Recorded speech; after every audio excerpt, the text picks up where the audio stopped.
Hey, what's up YouTube? Double A Josh coming at you guys today with my 54th vacuum sealing video, and we're just going to keep going with this American Eagle 9mm 115 grain FMJ. And when we look at the box, you'll notice that the barcode is missing, and I cut that out because I'm going to be sending it in for the rebate. If you're interested in that, I have some other videos related to that, of course. And so to begin the vacuum sealing process, we need to take some measurements, of course. So in the 40-second video, the 40-second vacuum sealing video, I go over exact measurements on this, but basically what you're looking at is about 2.7 inches for this top measurement and about 1.4 inches for the side measurement. And then when we look at the bag itself, here's the box from the previous video, you'll notice that you need about 4 inches of bag going this way and about 1 inch of bag on the bottom. And so when you add up all four of those measurements, you get about 9.1 or 9 and 1 over 16 inches. And so what I like to do is just round that down to 9 inches. So let's go ahead and cut 9 inches out of our bag up top here. All right, that looks about like 9 inches.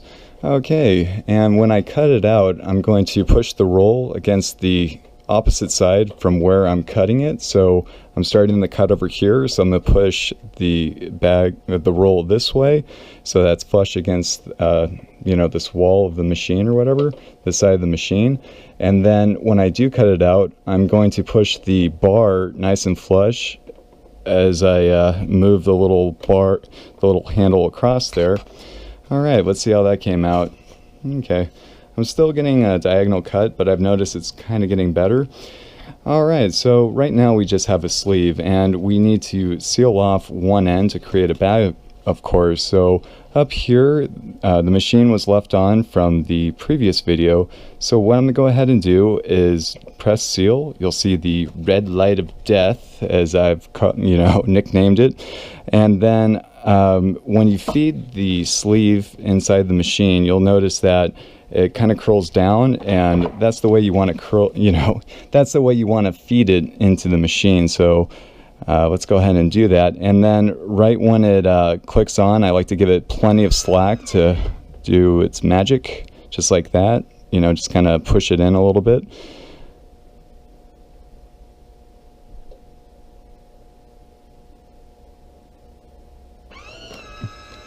Okay, and the machine just released it, and as you guys can see, looks like a nice good seal across the top here. Okay, the next thing we need to do is wait 20 seconds for the machine to cool down, and right now it's 6:13:54 or so. And what I like to do is go ahead and get a sticky note ready with today's date on it. So today is the 19th of December 2017.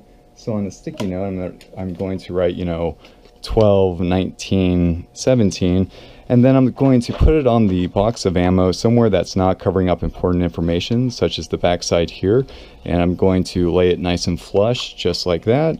All right, now let's drop it inside of our bag. And so with this hole, we need to take a couple of things into consideration. The first thing is, when you look at the bag, you'll notice one side's kind of flimsy, the other side's kind of rough. I'm going to put the hole towards the flimsy side so that the plastic can kind of get sucked down into the hole to, just try to get as much air out as possible.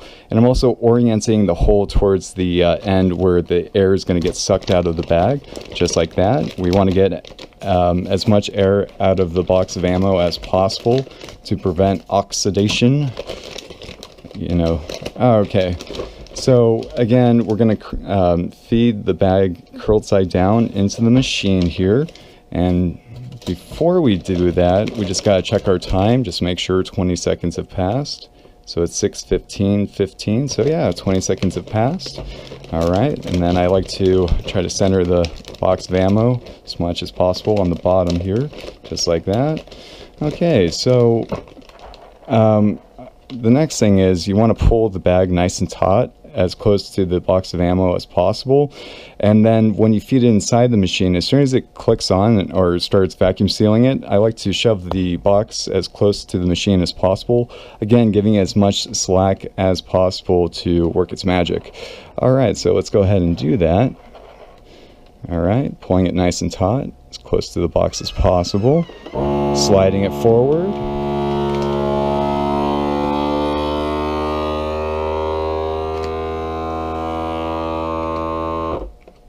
Alright, now it's just sealing it off.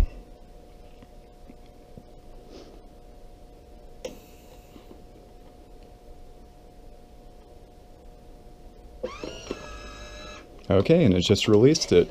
Let's take a look at our seal here. Yeah, looks pretty good. Alright, yeah, it's kind of smashed in a little bit. Good sign that a good amount of air was removed from the box. Alright guys, as always, thanks for watching, subscribing, and have a great night.